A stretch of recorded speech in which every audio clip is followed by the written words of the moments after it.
objetivo da aula de hoje é a gente entender um conceito importantíssimo da orientação a objetos, que é a associação. Então, a associação é quando a gente usa os tipos complexos que a gente criou, as classes, e combina elas para gerar tipos mais complexos ainda e provavelmente mais poderosos para representar a realidade e fazer um software, um programa mais simples de ser entendido e mantido. Eu separei os tópicos principais da aula em 4 pontos. Então, primeiro a gente vai ver uma parte teórica do o que é associação. Depois a gente vai ver 2 elementos principais dentro da associação, que a gente chama de composição e agregação. Depois a gente vai ver como criar tipos usando outros tipos que a gente mesmo criou. E no final eu vou mostrar para vocês como é que a gente faz para usar a agregação na prática e um exemplo muito rapidamente em Java, assim, praticamente 5 minutos, talvez 6. Vamos começar pelo princípio, o que é associação? Associação é quando eu tenho uma relação entre classes e objetos. Vamos entender primeiro o que é uma associação. Então, imaginando que a gente tenha esse mundo virtual aqui que é representado por esse círculo, quando eu coloco alguma coisa aqui dentro, eu estou dizendo que os elementos que estão aqui dentro, eles têm uma certa relação entre eles. Então, como a gente está trabalhando na orientação a objeto com classes, o que tem dentro desse círculo vão ser classes que têm uma certa relação entre elas. Então a gente chama isso, na orientação a objetos, de associação. Dentro da associação existem 2 tipos de associação. Uma delas a gente chama de agregação, que é quando as classes relacionadas existem fora desta relação. E isso faz sentido. Então quer dizer que se eu juntar... Obrigado, inferno de caminhão, sei lá o que fez aí. Quer dizer que se eu juntar 2 classes, elas vão se complementar e vão funcionar super bem, e se eu separar elas, elas não vão mais fazer sentido. E uma associação ainda mais específica a gente chama de composição, quando as classes relacionadas elas não existem fora dessa relação. E se eu tentar olhar elas de uma ótica separada, uma sem a outra, elas não fazem sentido algum. Vamos pensar alguns exemplos sobre isso. Vamos olhar aqui na esquerda, onde eu tenho uma data. Eu não vou botar em classe aqui, mas a gente pode imaginar que isso aqui é uma classe data que tenha dentro dela os atributos dia, mês e ano. E aqui na direita eu tenho uma classe pessoa que tem um atributo nome, idade e peso. Então, se eu por acaso eu disser que essas classes ela têm uma associação, elas estão juntas de alguma forma. Vamos olhar para aquele conceito que eu falei para vocês. Então, composição é quando uma classe não existe independente de uma outra. E agregação é quando elas existem de forma separada. Ok. Vamos vir aqui e vamos fazer um exercício mental. Se eu olhar só a data separada, sem o contexto da pessoa, simplesmente a data, ela faz sentido existir? Sim, eu posso ver uma data num pedaço de papel e saber que é uma data. Posso não saber o que aquilo significa, mas continua sendo uma data. Se eu enxergar uma data num documento, continua sendo uma data na parede, enfim, qualquer coisa nesse sentido. Então quer dizer que a minha classe data, se eu for usar ela de forma independente, ela ainda faz sentido e ela tem uma razão para existir. Similarmente, se eu olhar a pessoa, ela também continua existindo nesse contexto. Se eu olhar uma pessoa na rua, eu sei que ela é uma pessoa. Na minha aplicação, se eu tiver uma classe que representa uma pessoa, eu não preciso de aparatos ao redor dela porque ela continua fazendo sentido. Ela é uma pessoa e nesse meu caso aqui, eu disse que uma pessoa tem um nome, uma idade e um peso. Então, pelo fato dessas 2 classes existirem de forma independente uma da outra e isso fazer sentido, eu digo que essas classes, se elas forem colocadas juntas, elas têm uma relação de agregação. Isso tudo que eu estou falando para vocês é uma forma bem pomposa e técnica de dizer que eu posso juntar classes e eu tenho nomes para como eu junto elas, né? Não que isso vai fazer uma relevância na vida de vocês, ou que o código do compilador, ou o compilador vai sair uma mãozinha do PC e vai xingar vocês se vocês não disserem o nome certo. Mas é interessante que a gente saiba distinguir uma da outra e sabe que exista esse paradigma quando estiver criando software. Vamos para um exemplo um pouquinho mais complexo. Imaginamos aqui que a gente tem um carro, uma classe carro pode ser, e eu tenho um porta-malas. Se eu olhar o carro de forma isolada, uma classe carro, eu posso até não saber como ela funciona. Eu não sei os pormenores do que tem dentro, eu não sei todas as pecinhas que compõem ele, eu posso até imaginar que tem um motor, tem um banco, tem uma roda, 4 rodas, assim por diante. Mas se eu olhar um carro sozinho, um carro na rua, ele faz sentido. Agora, se eu olhar um porta-malas, eu pergunto para vocês já viram um porta-malas na rua? Vocês já viram um porta-malas largado na rua? Ou foram no mercado e tinha um porta-malas no balcão, assim? Até que se vocês olharem, vocês vão perguntar o que esse porta-malas, implicitamente, de um carro está fazendo aqui. Então, vamos dizer assim, virtualmente impossível a gente imaginar um porta-malas existindo por conta própria. Então, o porta-malas, por si só, ele é um elemento que está em composição com o carro. Então, se eu olhar o carro faz sentido sozinho, mas o porta-malas não. Então, se eu tivesse uma relação dessas na minha aplicação, eu ia dizer que isso é uma composição. Quer dizer que se eu separar essas classes, uma delas até faz sentido, mas a outra não faz sentido algum. E a gente sabe que classes, eles são tipos complexos. Então, quando eu penso em associação, seja ela uma composição ou uma agregação, então elas existem de forma separada ou não existem, a associação por si só, ela permite que a gente crie tipos de dados ainda mais complexos. Então, vamos imaginar que o meu sistema tem uma classe pessoa. Então, o que tem uma pessoa? Se eu pensar em tipos primitivos, que são aqueles tipos que vêm com uma linguagem de programação, por exemplo, inteiro, ponto flutuante, coisas assim, double, por exemplo, o que eu posso representar uma pessoa? Poderia representar a idade, poderia representar o peso, talvez uma identidade, se eu conseguisse colocar ali dentro. E eu poderia até emular algumas coisas, por exemplo, a data. Eu poderia ter um atributo na pessoa que é dia nascimento. Aí eu posso botar um inteiro. Posso botar ano nascimento ou mês nascimento. Mas percebam que expressar isso semanticamente fica complicado, porque eu vou ter 3 campos dentro de uma pessoa que, na verdade, esses 3 campos, se eu olhasse eles sozinhos, eles fazem sentido, eles são uma data, eles têm um significado semântico. E é justamente por isso, por existir esse significado semântico nessas relações, que é tão interessante a gente aprender sobre a associação, que é quando eu uso os tipos primitivos para compor uma classe, eu crio uma classe, e aquela classe ela pode ser um pedacinho, tipo um Lego, vocês podem imaginar, é um bloquinho que eu posso usar para compor coisas mais complexas. Como eu coloquei aqui, data, eu posso usar para compor todos os elementos que tem a ver com data. E daí, se a gente começar a pensar em orientação a objetos, que foi o que a gente viu na última aula sobre métodos e propriedades, nas últimas aulas, a gente começa a imaginar que agora os dados, as instâncias, elas caminham junto dados e funções. Lembra que eu falei para vocês que é diferente do procedural, que eu tenho funções, eu recebo dados, os dados passam, coisa assim? Então, se eu imaginar que isso aqui vai ser uma classe data, e eu imaginar que esta classe tem atributos, quais atributos sejam, sei lá, dia, mês, ano, eu posso pensar em colocar hora, minuto, segundo, milissegundo, que tipo que é, se é o calendário chinês, se é o calendário greco-romano, assim por diante. Eu posso colocar métodos lá dentro que façam cálculos de data, então dado uma data, quantos dias falta para chegar no dia 30, quantos segundos tem a partir de tal data, de tal ponto no tempo. Então eu consigo colocar dentro desses dados funcionalidades, que é justamente a ideia da orientação a objetos. Eu ter dados e funcionalidades, que a gente chama de propriedades e métodos, incorporados aqui. Então eu consigo colocar essa complexidade aqui, e no momento que eu associar esta classe data com a classe pessoa, além de ter as coisinhas dela de pessoa, ela vai ter acesso a todas aquelas, vamos dizer assim, poderes da classe data. Isso com uma associação. Vamos imaginar agora, não precisa imaginar, na verdade vamos demonstrar aqui como é que funciona isso em termos de código. Como é que eu uso tudo isso que eu falei, associação, agregação e composição em código. Então, imaginem essa classe aqui, ó, pessoa, e nós vamos colocar aqui dentro dela 2 atributos. Um atributo idade, que é do tipo inteiro, ou seja, de um tipo primitivo. E aqui embaixo eu tenho um atributo nome, que não é de um tipo primitivo. Então, o tipo string, apesar de ele vir com Java, e me desmentir aqui, na verdade ele é um tipo complexo, ele é uma classe. E se vocês repararem aqui, o nome da classe está com S maiúsculo, que é aquela conversão que eu falei para vocês, que os nomes de classes têm as primeiras maiúsculas. Então isso aqui é um exemplo muito claro de uma associação. Eu tenho uma classe que eu defini, que é uma pessoa, e eu quero colocar alguma coisa lá dentro que não veio com a linguagem, então, que é uma cadeia de caracteres, nesse caso aqui. Ó. Então eu posso criar um atributo, nome, que é do tipo string, da mesma forma que eu poderia criar um atributo nascimento, por exemplo, que é do tipo data, para expressar a data de nascimento daquela pessoa.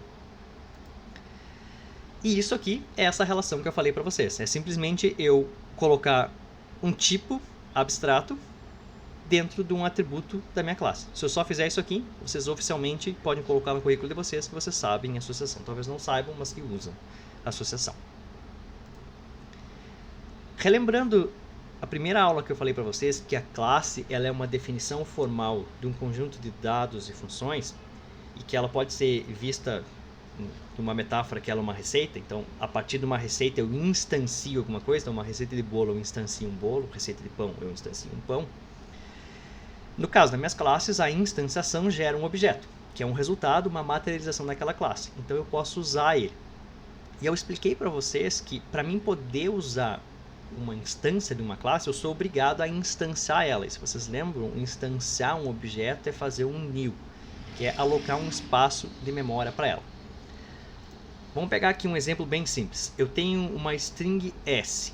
Então, string aqui ó, é uma classe. Então, se isso aqui é uma classe, esse S aqui, que é uma variável, ele é um objeto, porque ele vai ser eventualmente uma instância de uma classe. Mas nesse exemplo aqui, ó, eu não instanciei o S, estão vendo? Tem string S, ponto e vírgula. Então ele foi declarado, ele existe, mas ele não foi instanciado. Ele não é um tipo primitivo. Tipo primitivo é aquele que eu só declaro ele já existe na memória, não tem que fazer nada. Um objeto ele não existe na memória. Então, se eu não instanciar ele, só fizer isso aqui, ó, a gente diz que ele aponta para um espaço chamado nulo. Ou em Java, null. Então, as linguagens de programação elas têm diferentes palavrinhas para a gente representar esse espaço. Mas em Java, a palavrinha null, com N minúsculo, significa o espaço de memória que não foi alocado. Então, vocês podem chamar o inferno, ou o que vocês quiserem imaginar. Então, um objeto que não foi alocado, ele aponta para o inferno, não tem nada lá. Na verdade, tem muitas coisas no inferno, mas no caso, aponta para null. Então, não foi alocado ainda. Para mim poder usar aquele objeto S, eu preciso instanciar ele. Se eu esquecer de instanciar e usar ele dessa forma aqui, ó, eu estou pedindo para imprimir o objeto S, ó, então eu quero só saber o que tem no S. Eu não estou usando nada dentro dele. Se eu só pedir para imprimir o S, o Java vai carinhosamente me dizer, olha, S tem o valor null. Na verdade ele não vai imprimir o valor, mas ele vai dizer que S aponta para null.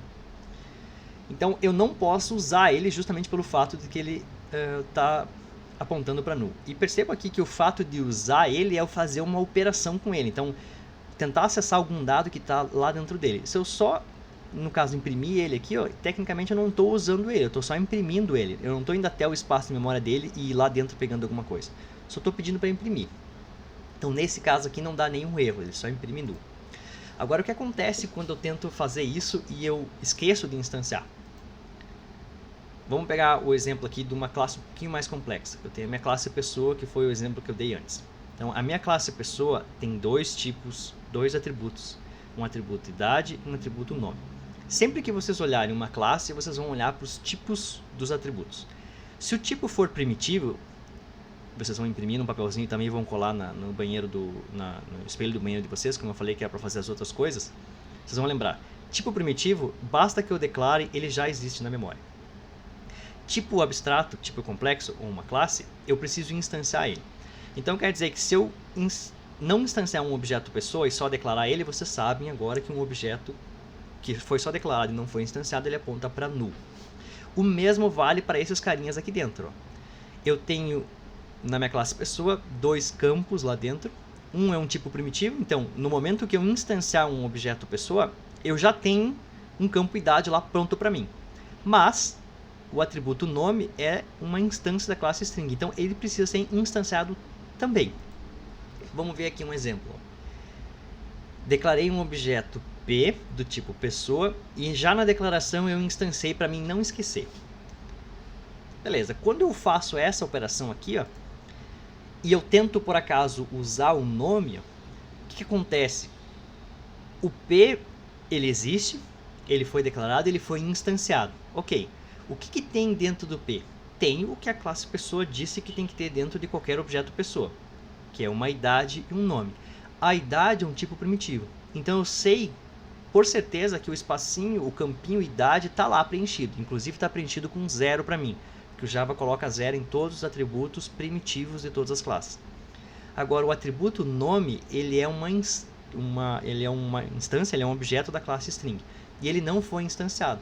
Então se eu tentar usar o atributo nome do objeto P, como o atributo nome é um objeto e esse objeto não foi instanciado, ele aponta para nulo. Então esse comando aqui, ó, vai também imprimir nulo na tela. Diz, olha, na verdade, o atributo nome, que é do tipo string, não foi instanciado, então ele aponta para um lugar que não tem nada no momento. E aí que entra um método especial, que tem geralmente esse mesmo nome em todas as linguagens de programação, que a gente chama de construtor. Então, o método construtor, é o que eu coloquei aqui para vocês, ele constrói o objeto e deixa um objeto pronto. Exatamente para casos como esse que eu mostrei da classe pessoa, que eu tenho tipos primitivos que já estão lá prontos, que aparecem na memória, e eu tenho atributos que são objetos de outras classes, que apontam para null. Então, eu tenho que ir lá instanciar eles também. Eu tenho aqui um exemplo da classe pessoa e eu tenho a memória do meu programa aqui embaixo. Então, vamos imaginar que esta classe está sendo usada neste programinha aqui da esquerda. Isso aqui, ó, que está aqui, ó, é o construtor. Então, o construtor ele é um método que obrigatoriamente tem que ser marcado como público. Vocês ainda não sabem o que é público e privado, mas ele tem que ter essa palavrinha aqui, ó, public. Acho que na verdade nem precisa. Ele não tem retorno declarado. Estão vendo aqui? Ó, não tem nada aqui dizendo o que ele retorna. Não tem void, não tem float, não tem string, não tem nada. Então ele é um método especial que não tem retorno declarado. Não confundir com uma classe, um método que não tem retorno, que é void. Então ele não retorna nada. Nesse caso, o construtor ele não tem retorno declarado. A gente simplesmente não coloca nada aqui. E ele obrigatoriamente tem o mesmo nome da classe. Então, se a minha classe se chama pessoa, com P maiúsculo, o construtor também se chama pessoa, com P maiúsculo. E aqui ele se comporta exatamente como todos os outros métodos. Abre chaves, coloca os códigos aqui e fecha chaves. Para que serve isso aqui? Quando eu faço pessoa P é igual a new pessoa, duas coisas acontecem. No caso do Java, na Java Virtual Machine, no caso de outras linguagens, no rolê que elas foram programadas. A primeira coisa é que a gente pode olhar aqui semanticamente. Ó. Eu tenho um objeto P que é do tipo pessoa e eu estou dizendo, me dá um novo espaço de memória. Então, a primeira coisa que acontece nessa operação aqui ó, é o Java ir lá e alocar um espaço de memória. Ok, o programador ou a programadora pediu um novo espaço de memória que é do tipo pessoa. O Java vai lá na classe pessoa. O que tem numa pessoa? Tem um int idade, beleza, um tipo primitivo, e tem um atributo nome que é um objeto de outra classe. Ok. Ele vai lá e aloca o espaço de memória que está aqui, ó. Então, o objeto P foi alocado na memória, tem dentro dele um atributo idade que já tem um valor 0 lá, porque ele é um tipo primitivo, então o espacinho de memória dele já está pronto para uso aqui, ó, e o Java já colocou 0. Já o atributo nome, como ele é um objeto de uma outra classe, ele está apontando para null. Então eu coloquei aqui ó, que dentro do campo nome tem null. Então, na verdade, ele está apontando para lugar nenhum, justamente porque ele é um objeto de uma classe e ele não foi instanciado.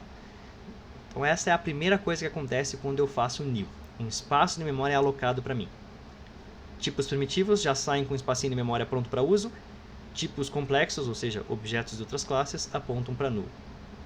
O segundo passo que acontece é o Java olhar se existe na classe que foi instanciada, nesse caso pessoa, um construtor, ou seja, um método construtor, que é, dado um espaço de memória que eu acabei de alocar, existe algum método que constrói esse espaço de memória e deixa ele pronto para as pessoas poderem usar? Então o Java vai lá na classe e procura por um método, como eu falei, ele procura por um método público que não tem retorno declarado e que o nome é exatamente o mesmo nome da classe. Se vocês olharem aqui, ó, eu botei sublinhadinho, ó, é como se vocês chamassem um método ali, estão vendo? Ó? Então, esses dois passos que eu falei são mais ou menos descritos aqui. Ó. New, para fazer uma alocação, e depois você chama um método pessoa. Por isso que tem o abre e fecha parênteses ali. Ó. Justamente para vocês indicarem que vocês querem chamar este construtor aqui. Ó. Então, quando eu faço isso aqui, né, na verdade eu só declaro o método e é o Java que chama ele para mim, esse método aqui ó, vai ser executado. E quando esse método executar, quando eu entrar dentro dele, lembra que eu falei para vocês que tem a palavrinha this? Então, this é um objeto que aponta para o espaço de memória do objeto que está rodando esse código. Então, nesse meu caso aqui, ó, o this aponta para o mesmo lugar que o p, ó, que é esse espacinho de memória aqui. Ó. E o que esse construtor faz é instanciar o atributo nome. Ó. Como o nome é um objeto de uma classe string, ele precisa ser instanciado, eu instanciei ele aqui, ó. New string. E aqui o rolê se repete. Ó. O construtor dessa classe vai ser chamado, vai alocar um espaço de memória e eu vou colocar isso aqui tudo aqui dentro. que é o que acontece aqui, ó. Então, depois que esse passo todo é feito, então eu executei o meu construtor e já chamei todos os códigos que estão aqui, eu termino a chamada do construtor, o Java olha, ok, aloquei o espaço de memória, chamei o método construtor para construir ele, e agora eu volto para esse meu programa aqui onde eu estava. Então a próxima instrução vai ser a que vem embaixo dessa aqui. E agora se eu usar o objeto P ponto nome, então lá dentro do P eu quiser chegar no atributo nome, que é esse aqui, ó, objeto P, dentro dele tem um atributo nome que tem o conteúdo alguém. Então agora se eu mandar imprimir o atributo nome do objeto P, aparece na tela, se eu não pulasse o raio da tela, apareceria na tela alguém em vez de nulo, justamente pelo fato de que agora o atributo nome ele foi instanciado aqui, ele foi instanciado pelo construtor, que é justamente o método criado para construir os objetos da minha classe quando eles são instanciados. É um mecanismo bem elegante, faz sentido, tanto semântico quanto técnico, e ele permite que a gente faça várias, vamos dizer assim, alterações num espaço de memória antes que ele seja usado. Se vocês repararem aqui, ó, a chamada do construtor é exatamente a mesma coisa do que chamar qualquer outro método.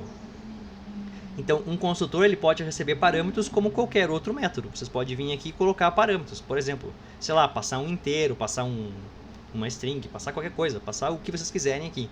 Então, vocês estão alocando um espaço de memória e depois estão passando parâmetros para que aquele espaço de memória seja construído. Agora vamos entrar na parte da associação quando eu uso duas classes. Então, até agora eu tinha usado uma classe string que a gente não precisa fazer muito esforço para imaginar que ela quase parece um tipo primitivo. Mas aqui eu tenho uma classe que eu criei. Uma classe data, percebam que ela está no arquivo data.java. Então ela está num arquivo separado. E eu disse que a minha data ela tem 3 atributos dentro dela. Um dia, um mês e um ano. Os 3 de tipo primitivos. Faço uma pausa técnica para vocês pensarem. Se eu instanciar um objeto data, como ele tem 3 tipos primitivos como atributo, já vai ter um espacinho de memória pronto para mim usar o dia, o mês e o ano? Sim. Por quê? Porque são atributos primitivos. Então, se eu instanciar um objeto data, já vai sair pronto o campinho dia, mês e o ano. E o Java vai gentilmente colocar 0 neles para vocês.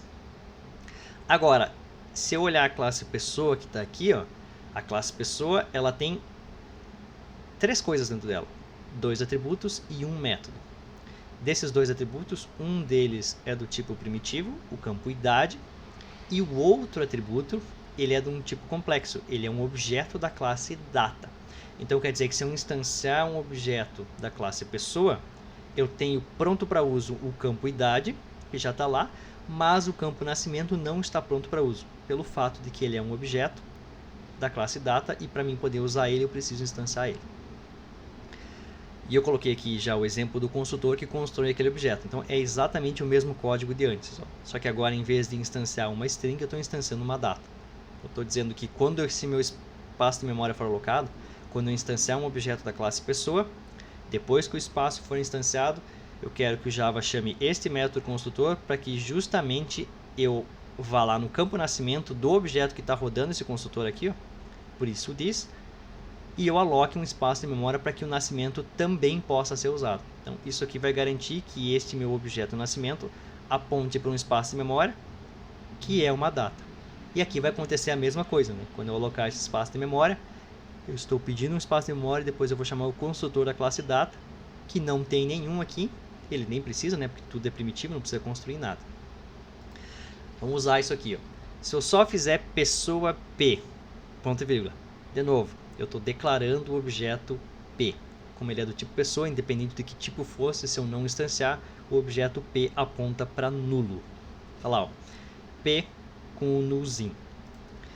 Se por acaso eu tentar fazer isso aqui, ó, P.idade igual a 10, que indica que eu quero pegar o objeto P, dentro dele eu quero chegar no campo idade, e nesse campo idade eu quero colocar 10. Imaginem vocês aqui, sendo Java e fazendo esse processo aqui, ó.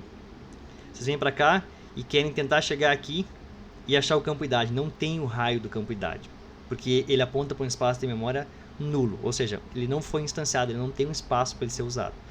Então, se vocês tentarem fazer isso aqui, ó, esta linha aqui vai compilar Nesse caso não vai compilar porque o Java vai ser mais puritano e vai reclamar daqui. Mas imagina que fosse um software mega complexo que vocês esqueceram.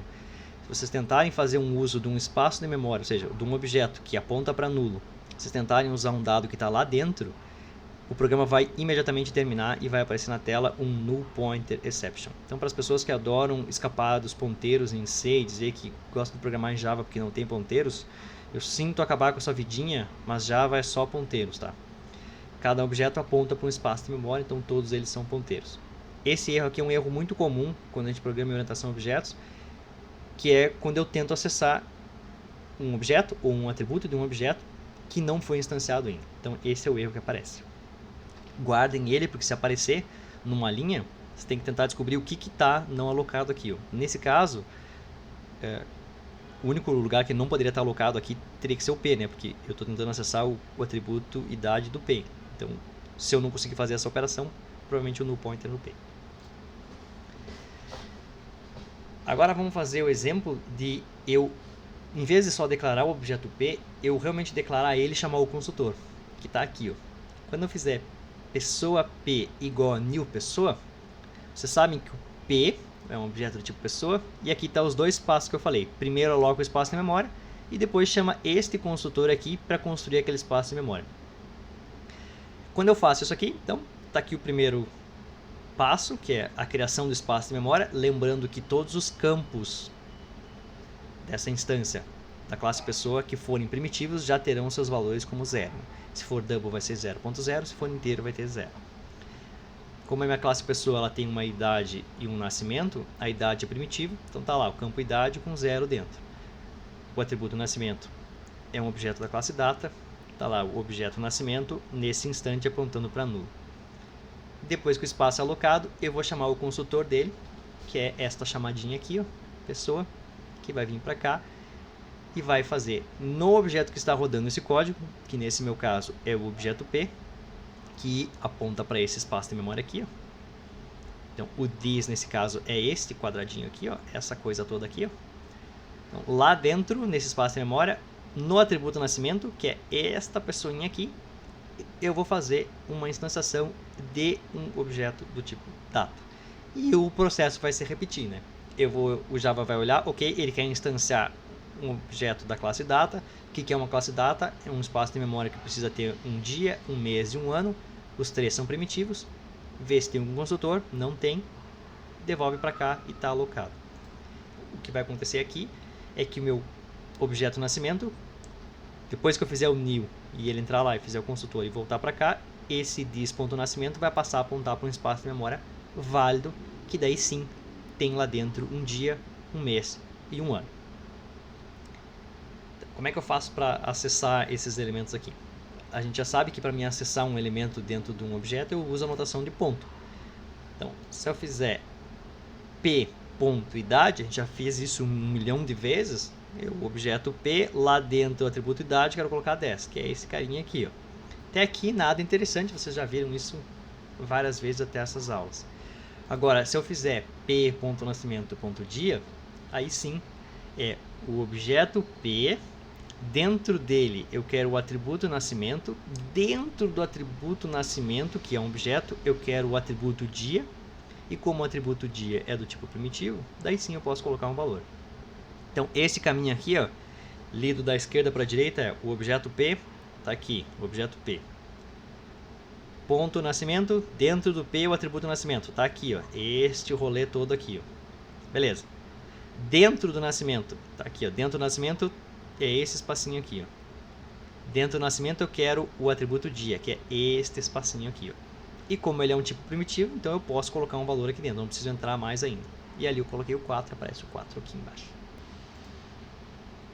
E se vocês quiserem acessar outro campo, mesmo fluxo, né? Eu só botei um exemplo aqui para vocês verem que dá para fazer com todos eles, caso alguém esteja se pensando se podia só alterar um atributo de algum objeto dentro. Não, pode alterar todos, tá? Realmente não se paga pedágio nem nada para isso. Isso é maravilhosa isso aqui, olha só. Vamos deixar o exemplo um pouquinho mais rebuscado. Eu tenho a minha classe pessoa, aqui, que é igual ao que eu coloquei ali antes. Eu só tirei o tipo primitivo, porque o tipo primitivo a gente já sabe que está lá e não precisa fazer nada, então vamos focar no que importa. Minha classe pessoa tem um atributo que é do tipo data. Então eu sei que esse atributo precisa ser instanciado. Está aqui o construtor da classe, que é o método que vai ser chamado quando eu instanciar um objeto pessoa, que vai garantir que eu coloque dentro do objeto nascimento, que é um atributo da classe pessoa, uma nova data. Agora, a minha classe data, que antes só tinha tipos primitivos, agora ela tem uma funcionalidade, ela tem um método lá dentro. E vocês já tinham visto nas primeiras aulas, eu tinha mostrado para vocês só uma classe com atributos e métodos, a gente tinha usado ela. O objetivo da aula de hoje é a gente saber que eu posso combinar esses valores. Ó. Então aquilo que eu falei no começo desta aula, que é uma classe data, que tem coisas semânticas, tem atributos dentro dela, ele também pode ter funcionalidades. Então nesse caso, esse método aqui, ó, ele não faz uma coisa muito útil, mas ele imprime o valor dos atributos daquele objeto. Então qualquer objeto que tenha sido instanciado, se alguém chamar o método imprime naquele objeto, eu vou imprimir o atributo dia daquele objeto, o mês e o ano. Vamos primeiro exercitar o fato de que eu falei no comecinho da aula sobre associação. E eu ter a composição, que é quando as duas classes, uma delas pelo menos, não existe fora do contexto dessa união. E o outro que é a agregação, que as classes existem de forma separada. Vamos olhar a classe data aqui. Ó. A classe data, vamos só olhar para esse quadrado aqui. Ó. Vocês conseguem ver uma relação dessa classe data com alguma outra classe? Não, eu não vejo nenhuma. A classe data, ela é autocontida. Ela é definida com alguma coisa que tem um dia, um mês e um ano, todos os tipos primitivos. Ela não tem relação com nenhuma outra classe. E ela tem uma funcionalidade. Poderia usar a classe data num programa de forma separada? Sim, poderia. Está aqui. Ó. Eu criei um objeto que por acaso eu chamei de nascimento, que é do tipo data. E você sabe que quando eu fizer isso aqui, eu vou alocar um espaço de memória que vai ter aquela data. E lá dentro desse objeto, estou chegando até o atributo dia e colocando 10. Então eu sei que todos os objetos data, quando forem instanciados, vão ter dentro dele dia, mês e ano. E está aqui, ó. Eu chamei ele de nascimento, acessei o dia, coloquei 10 e através daquele objeto eu chamei o método. Isso a gente tinha visto na última aula. Eu faço um objeto, ponto e o nome do método. Eu vou vir para cá e vou executar esse código e o this aqui vai apontar para o espaço de memória do objeto que está rodando esse código, que nesse caso é o objeto nascimento. Até aqui é exatamente igual àquilo que a gente já tinha visto antes. Agora o que acontece quando eu uso uma pessoa? Se eu fizer pessoa P é igual a new pessoa, vocês sabem agora que o objeto P, que é do tipo pessoa, ele tem dentro dele um atributo aqui, que é o tipo nascimento, e como eu sei que essa classe tem um construtor, é garantido que esse atributo está instanciado e não está apontando para null, ele aponta para um espaço de memória que é uma data.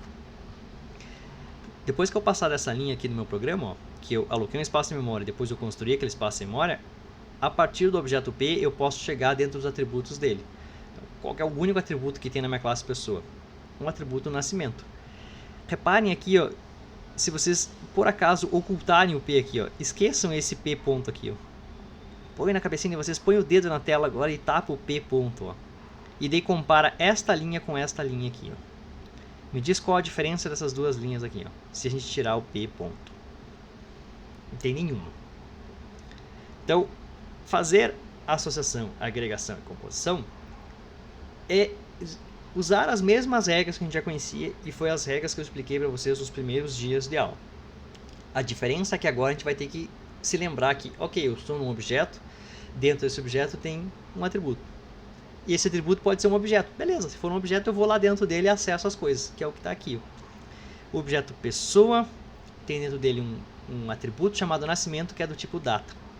E como eu sei que esse objeto aqui é do tipo data, todos os objetos do tipo data têm um atributo dia, que eu posso colocar um valor dentro, e eu posso chamar métodos. Então, olhem que interessante essa cadeia de elementos aqui. Ó. Eu tenho um objeto pessoa, que dentro dele tem uma variável, vou chamar de variável, um atributo, que se chama nascimento, então só pelo nome dela já tem um significado semântico, é o nascimento do P, que é uma pessoa, e eu posso pedir coisas para aquele objeto. Posso pedir para ele se imprimir, eu posso alterar o dia dele, eu posso pedir cálculos para a data. E a graça maravilhosa da orientação a objetos é que, como a gente vai colocar dados e funções, métodos nesta classe data, conforme ela cresce em complexidade, ó, automaticamente a classe pessoa Não cresce em complexidade, mas ela cresce em funcionalidade.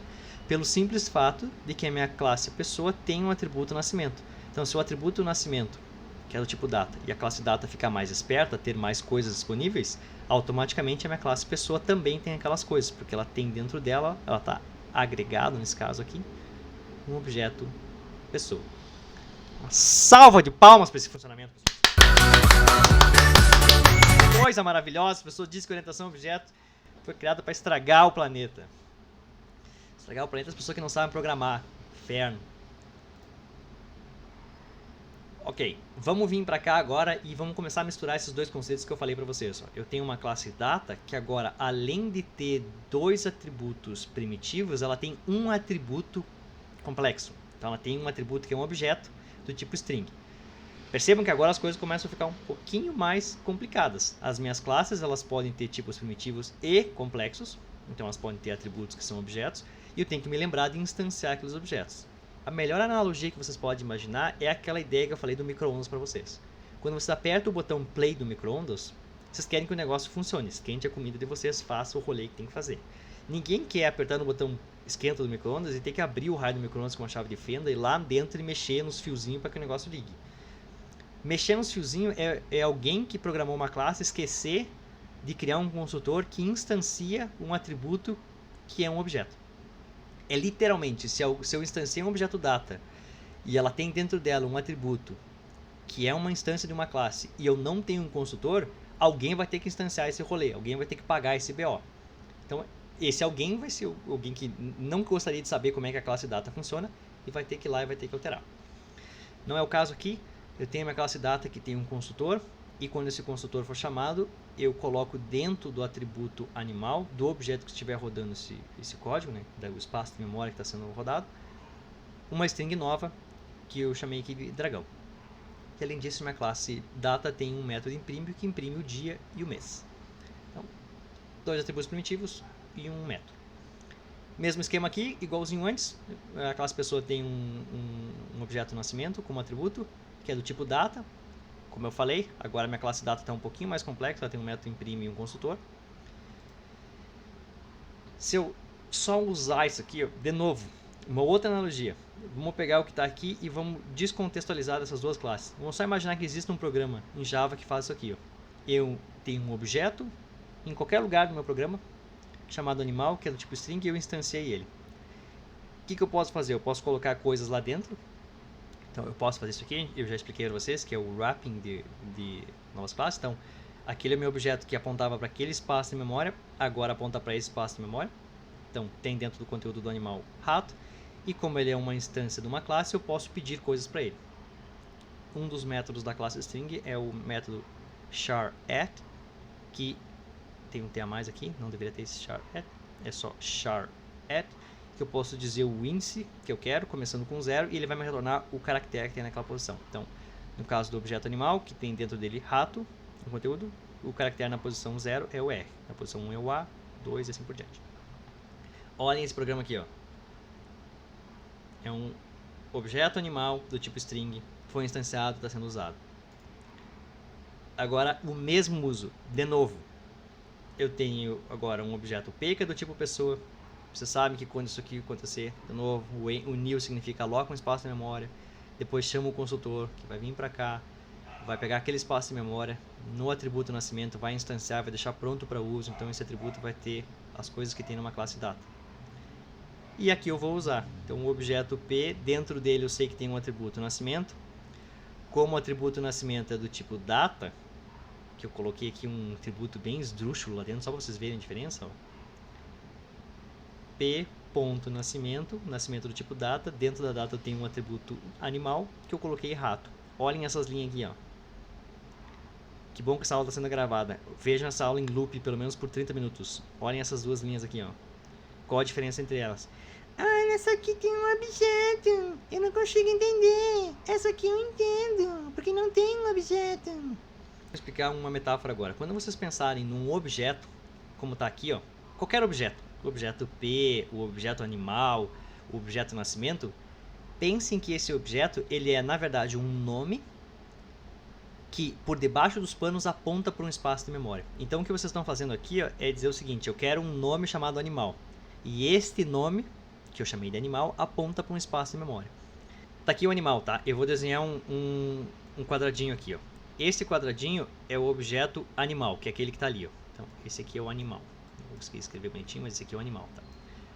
Quando eu faço esse objeto é igual a new string, o que acontece na real é, inicialmente ele aponta para null. Então, a representação null é isso aqui, ó.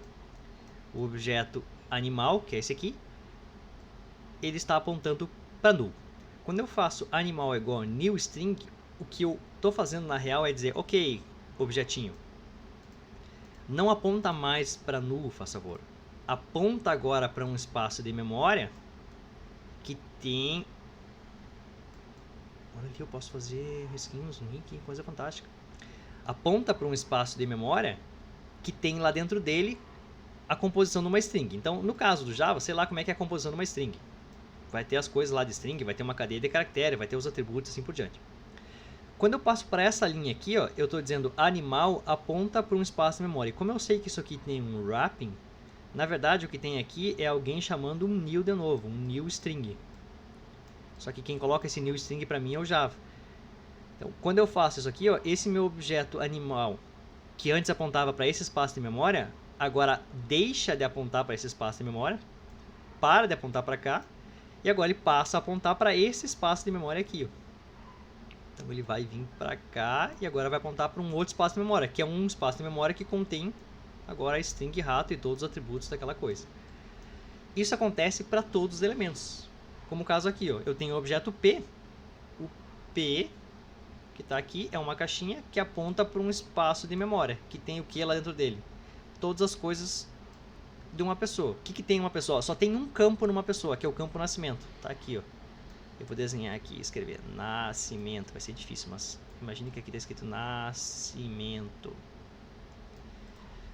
Tá aqui, ó. O P aponta para um espaço de memória que tem dentro dele um objeto só, que é um objeto nascimento. Que se ninguém fizer nada, esse objeto aqui aponta para nulo. Tá aqui, ó. Só que quando eu faço o construtor aqui, ó, eu estou dizendo que o espaço de memória que eu estou executando, que é o P, tá aqui, esse espaço, tá vendo? O P aponta para cá. Este aqui é o espaço P. O atributo do nascimento vai apontar para uma nova data. Então, este cara aqui vai parar de apontar para null, que é para onde ele apontava, e ele vai passar a apontar para um novo espaço de memória. Então, isto aqui vai passar a apontar para um novo espaço de memória que tem dentro dele uma data. O que tem dentro de uma data? Um dia, um mês e um animal. Vamos botar aqui. Um dia, um mês e um animal. Beleza. Animal. Dia é um tipo primitivo, então aqui vai ter 0, não precisa alocar, não aponta para nada, é primitivo. Mês está aqui, não aponta para nada, é primitivo. Animal é um objeto, beleza. Se ninguém instanciar ele, ele aponta para nulo, que está aqui, ó. Só que na real eu sei que toda vez que eu fizer um new data, eu instanciei esse espaço de memória e eu chamei o construtor da classe pessoa. Então alguém veio para esse espaço de memória, foi lá no atributo nascimento. Opa, desculpa, eu estou aqui. Classe data, tá aqui o dia, um mês, lá tem um atributo animal. E no construtor eu disse que aquele atributo animal para de apontar para null e aponta para um espaço de memória. Então isto aqui para de apontar para null. Deixa eu apontar para cá, para de apontar para null. E vai apontar para um espaço de memória que agora é... O que é que tem ali? É uma string. Então vai estar lá para o seu espaço de memória que é a sua string de novo. Não sei se eu consegui explicar, Matheus, e o resto do pessoal, se vocês entenderam o rolê, conseguiram entender a ideia, os objetos só apontam para espaços de memória. Quando eu faço ponto, eu estou dizendo que eu quero acessar alguma coisa lá dentro. Quando eu faço isso aqui, ó, P, eu estou dizendo para ele, olha, eu quero o espaço de memória que o P aponta. Então, o espaço de memória que o P aponta é esse cara aqui. Ok, lá dentro dele, ó, o P ponto. Então, lá dentro dele, então, a partir desse espaço de memória, eu quero o nascimento, tá aqui, ó, onde o nascimento aponta, aqui, vem para cá. Lá onde o nascimento aponta, eu quero entrar dentro do atributo animal. Tá aqui, ó, o animal aponta para cá e eu venho para cá. Então, realmente, isso aqui, ó, o ponto é eu estou entrando ou dizendo, dado o espaço de memória que isso aqui aponta, eu quero percorrer ele e ir lá dentro. E a partir do lá dentro eu faço outras coisas, né? Ou coloco alguma coisa ou continuo navegando no rolê. Se vocês olharem essa ilustração aqui e tirarem um print screen e depois compararem com uma aula de estrutura de dados, vão ver que é exatamente a mesma representação de ponteiros em C. A gente corre, mas não escapa. Uma salva de palmas para esse negócio que eu peguei aqui, botei aqui em animação, olha. Não faz mais nada que sua obrigação, Fernando, tá sendo pago, inferno. Sigamos. Eu tinha explicado para vocês, mas eu vou refrisar. Todos os objetos que são instâncias de uma classe, eles precisam ser instanciados. Então, para qualquer objeto que seja de um tipo complexo, né, que não seja um tipo primitivo, não tem como ter um objeto primitivo, né, Fernando? Para todos os objetos, obrigatoriamente eles são de uma classe, eu sou obrigado a instanciar. Mas o Java, como é uma linguagem maravilhosa e querida, e alguns tipos são tão comuns, o Java faz isso automaticamente para a gente. Então, esta linha de baixo aqui, ó, eu já tinha explicado para vocês, o nome disso é o wrapping. Então, esta linha de baixo aqui, ó, ela é traduzida para esta linha de cima quando esse código é executado. Então, quer dizer que cada vez que vocês colocam uma string dentro de um objeto string, o que vocês estão fazendo é alocar um espaço de memória novo e fazer com que aquele objeto aponte para lá. Então, se eu tivesse aqui o S é igual a oi, se eu fizer S igual a olá e depois S igual a de novo, cada vez que eu fizer um S igual, eu vou fazer um new, o S vai apontar para aquele espaço de memória e vai parar de apontar para aquele primeiro. E vocês devem estar pensando, tá, mas o que acontece com os espaços de memórias que foram apontados? Eles ficam lá e de tempos em tempos tem um elemento em Java que a gente chama de garbage collector ou coletor de lixo. Programas em Java passam parte do seu tempo de execução olhando se existem espaços de memória que não tem referência nenhuma, ou seja, alguém alocou aquele espaço e não alocou ele, não referenciou mais, como eu fiz aqui, se eu tivesse feito esse negócio aqui, de apontar para um espaço, e vai lá e limpa ele. Em C, vocês não têm esse benefício, vocês são obrigados a ir lá e fazer free naquele espaço de memória, vocês dizendo, faz favor, libera esse espaço de memória. Justamente pelo fato de que C é uma linguagem baixo nível, então a gente está em controle total da memória, vocês têm controle para alocar e desalocar a memória, liberar ela. Em Java, eu não preciso me preocupar com desalocar, eu só digo, me dá a memória aí, e ele vai lá e faz o rolê dele e cria pra gente. Alguém perguntou, e se eu instanciar idade como integer? Se tu fizer isso aqui, João Vitor, o João Vitor está falando aqui, ó, imagine que eu tenho uma classe pessoa, que tem em vez de int idade assim, ó, ele tem um negócio assim, ó, integer. Então, em Java, existe uma classe chamada integer. E ela é uma representação do tipo inteiro. Para que serve? Para que eu nem preciso botar ele como classe pessoa. Vamos poder usar aqui embaixo mesmo. Ó. Eu posso fazer assim, ó, integer. Integer i igual a new integer. Então, é um jeito, vamos dizer assim, rebuscado de uma instância. Ele está até reclamando para mim aqui, ó. É deprecado, não é para fazer assim, eu vou fazer assim. Tá faceiro assim? Inferno. Para que me serve? Eu posso imprimir a minha variável, como ele está sugerindo aqui, ó, system.out.println, e mandar imprimir a variável i. Beleza, vai imprimir como qualquer outro programa. Deixa eu até rodar aqui para vocês verem. Vamos abrir o terminal aqui embaixo. Vamos compilar aqui no meu programinha. Java C main.java. E se eu mandar rodar ele, vai aparecer 5 na tela. O que eu posso fazer também? Como eu sei que i é um objeto, e vocês sabem agora sobre isso, ó, i é um objeto porque ele é uma instância de uma classe, ó, apesar daqui ter sido feito um new implícito por causa do wrapping, quer dizer que este meu objeto eu posso usar os métodos. Então, se eu fizer um ponto aqui, ó, vocês vão ver que tem um monte de coisas disponíveis para uso. Ó. Eu posso transformar ele em long, eu posso transformar ele em string, posso transformar ele em byte, posso calcular o mínimo, o máximo, posso fazer um monte de rolê aqui, ó.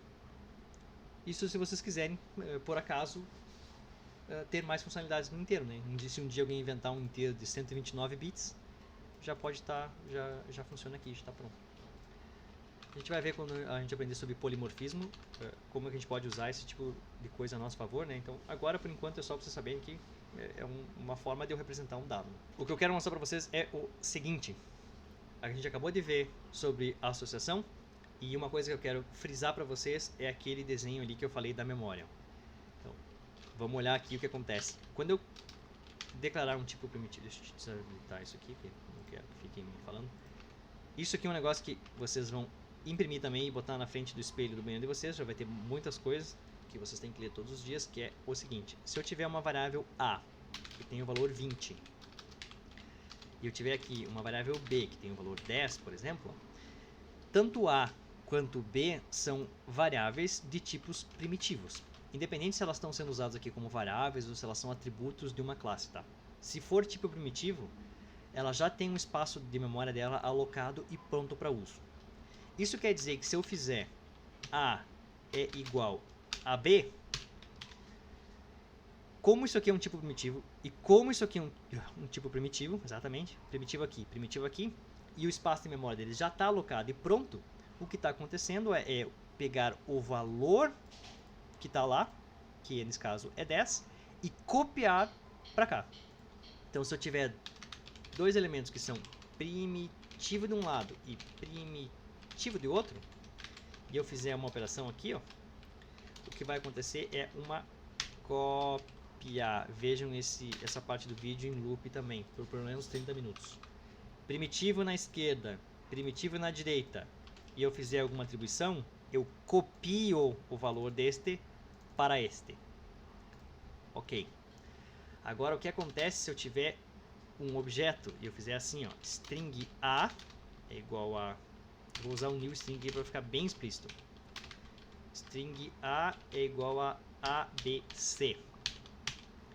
E string B é igual a new string. Eu vou botar aqui como oi, por exemplo. O que está reclamando? Ah, porque não pode ter o mesmo nome, né? Então eu vou chamar de Y e K. Pronto, tá faceiro agora? Eu tenho aqui meu objeto Y, eu tenho aqui meu objeto K. Quando eu faço Y igual a K, vocês devem ficar imaginando, ok, ele vai copiar o valor que está aqui para cá. Só que aqui tem um detalhe. Aquilo que a gente acabou de discutir antes sobre memória, ele é um pouquinho mais com nuances do que parece. Quando eu tenho um objeto e eu faço um objeto para cá, ó, o que acontece é eu referencio eles. Ó. Então, quando eu faço isso aqui, ó, vocês podem imaginar que o Y aponta para um espaço de memória que tem lá dentro dele, seja lá o que for que precisa na classe string e um conteúdo ABC, e o K aponta para um espaço de memória que tem lá dentro dele, não sei o que, e o oi. Quando eu faço o objeto Y igual ao objeto K, eu estou dizendo que o objeto Y vai apontar para o mesmo espaço de memória do objeto K. Então, neste momento, se eu mandar imprimir println, eu mandar imprimir o objeto Y, vocês vão lembrar do que eu acabei de explicar. Um objeto aponta para um espaço de memória.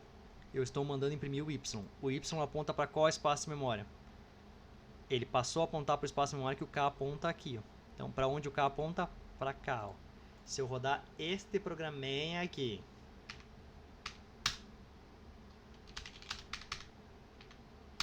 e eu mandar imprimir o Y, o que aparece? Oi. Justamente pelo fato de que eles apontam para espaços de memória diferentes. Esse aqui vale eu desenhar de novo para vocês ficarem bem entendidos e vocês não tem possibilidade de se perder com isso aqui. O objeto K está aqui, ó. Eu vou desenhar o quadradinho do K. Ó. K. K aponta Y. Tem um Y no K. Ai, parabéns. Deixa eu usar aqui, senão vocês não vão entender. Só quer usar um negócio e não consegue desenhar. E Y está aqui, objeto Y. E está aqui o objeto K. Ambos foram instanciados. Então, o Y aponta para um novo espaço de memória. Tá aqui, o Y aponta para um novo espaço de memória que tem lá dentro dele, seja lá o que for, mas eu vou escrever ABC aqui, tá? ABC. Beleza. E o Y e o K aponta para um espaço de memória que tem oi. Tá aqui, ó, os dois objetos. Esse aqui tem oi dentro dele. Ok. Aí aqui embaixo eu digo que o Y é para parar de apontar para onde ele está apontando. Então, pare de apontar para onde você está apontando e passe a apontar para o mesmo lugar que o K aponta. Para onde o K aponta? O K aponta para cá, ó. Então vamos fazer esse cara apontar para cá também. Eu vou apagar essa relação aqui, estão vendo? Essa relação não existe mais, ó. Eu vou apagar ela, para vocês verem que ela não existe mais, ó. Ninguém mais aponta para aquele espaço de memória, estão vendo, ó? Então quando eu vim aqui embaixo e mandar imprimir o Y, o que o Java faz? Ele vai lá no Y, o Y está aqui. O Y aponta para onde? Aponta para cá. O que tem lá dentro? Oi. É por isso que aparece oi aqui. O que aconteceu com esse espaço de memória ABC? Ele está perdido para sempre. Se eu vim aqui embaixo e tentar imprimir o Y, acabei de fazer isso aqui, ó, ele vai imprimir oi. Então não tem mais como acessar aquele espaço de memória. Você perdeu. A única referência que eu tinha para aquele espaço de memória era aqui, ó. Quando eu fiz Y é igual a isso aqui, ó. Neste momento o Y apontava para aquele espaço de memória. Quando eu fiz Y igual a K, o Y passou a apontar para o outro lado e eu perdi aquela referência.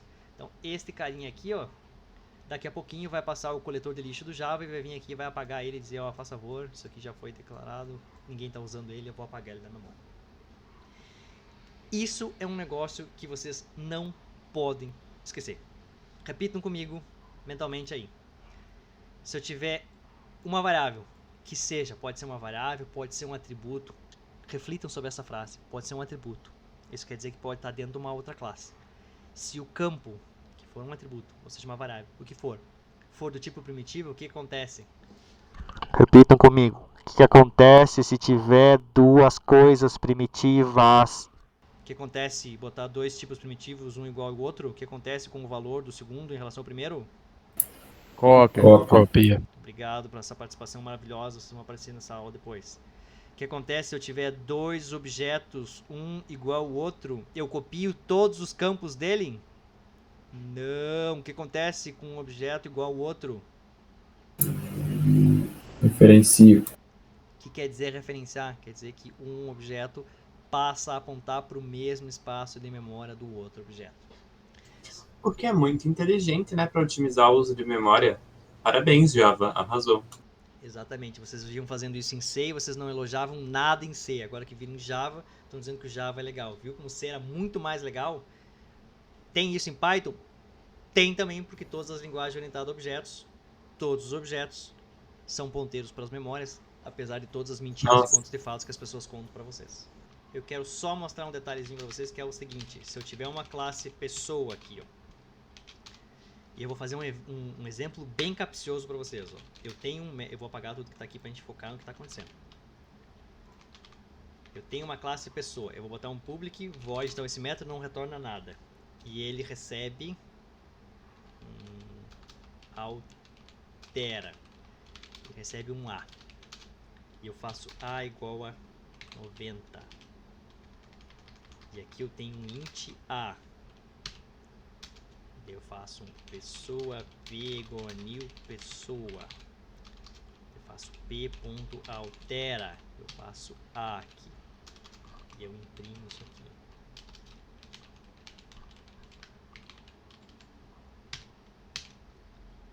System.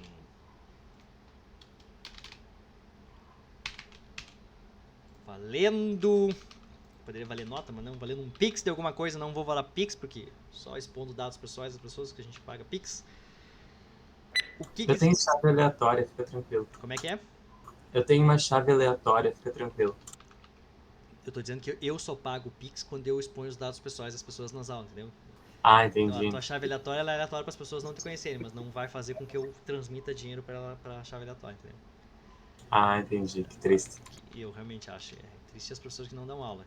Ter uma chave aleatória Pix é bem legal para receber dinheiro. O que acontece com isso aqui, ó?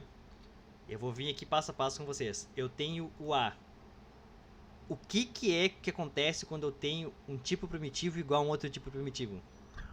O que acontece? Não precisa responder. O que acontece na cabecinha de vocês no papel que vocês vão imprimir no banheiro? O que acontece? Primitivo igual a primitivo, eu copio. Ok, eu tenho um objeto P, independente do que seja. Eu tenho um método, independente do que seja. Eu tenho uma variável. esta variável vai ser passada como parâmetro para cá. Tipo primitivo. Tipo primitivo. Conseguem ver aqui, ó?